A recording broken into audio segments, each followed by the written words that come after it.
Welcome to Chem Time. Welcome to the YouTube video presentation.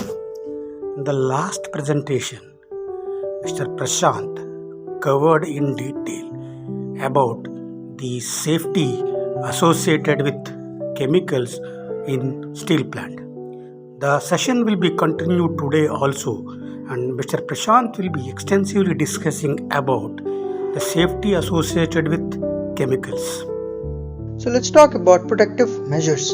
Elimination is not an option, more or less, for the particular hazard, because chemicals must be used for that particular areas. So elimination may not be a preferable option, but substitution or using a safer chemical could be the key. Substituting a chemical from another chemical which is less hazardous can be a greater innovation and get a breakthrough. Use appropriate engineering controls. Most importantly, ventilation. So ventilation is one of the best engineering control which can be made, especially for the chemical zone areas, because when ventilation, the airflow is really a must, which will help the chemicals to pass on from that area, which helps in lesser exposure to the severity of the chemicals onto your body. So wear appropriate personal protective equipment while handling any kind of hazardous material. Remove PPE when entering common areas and hallways.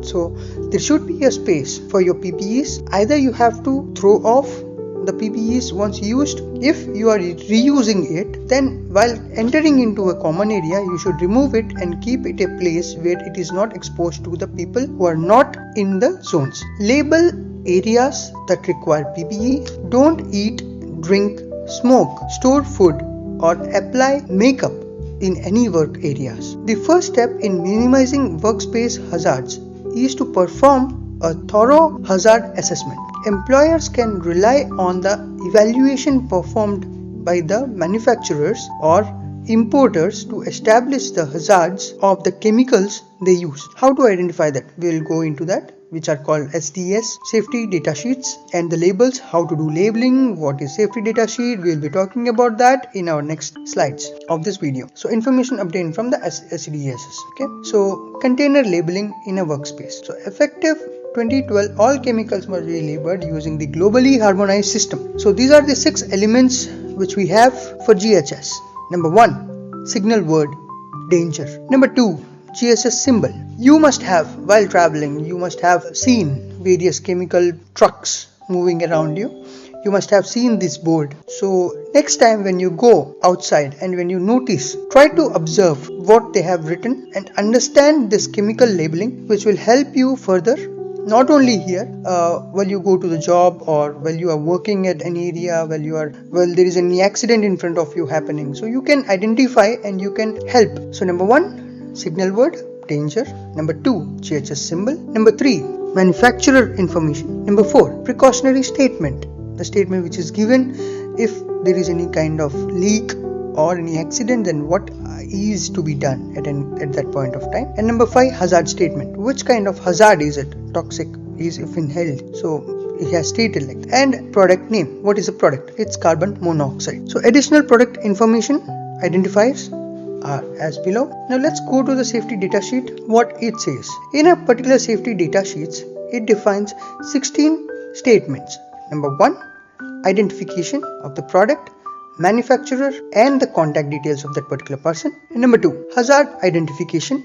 Hazard needs to be identified. And number 3, ingredients are given in that particular chemicals. Number 4, first aid measures. If there is any kind of accident or a hazard, then what are the safety? First aid measures needs to be done is stated. Number 5, firefighting measures. How to firefight it? As we have talked about before, there are quite number of firefighting measures, in which one is fire extinguishing. So which kind of extinguishing method needs to be taken for which kind of chemical is being defined in this particular area. And next, number 6, accidental release measures. So if accidentally it has been released or there is a leak, so what are the measures needs to be taken? Number 7, the handling and the storage of this particular sheet, of that particular material. Number 8, exposure controls.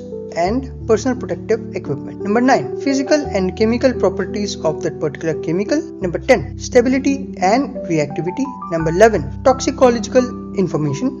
Number 12, ecological information, which is non-mandatory, but high standard companies would suggest to offer these informations as well.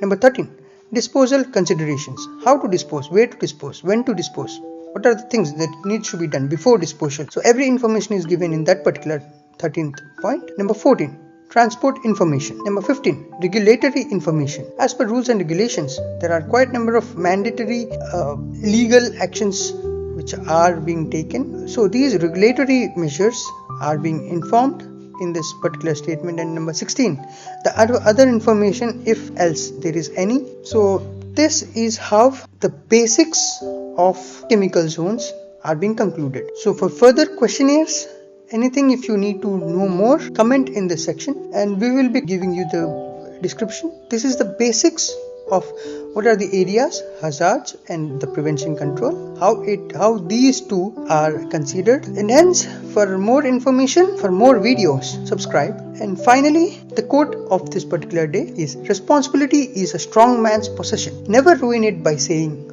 let it be. Be strong and be responsible citizen. Okay, thank you. I'm thankful to Mr. Prashant for his discussion on various aspects of safety in a steel plant. On behalf of ChemTime 2024 YouTube channel, I'm thankful to Prashant and I wish this type of interactions continue in the coming future also. Thank you. Request you to like, share and subscribe my channel.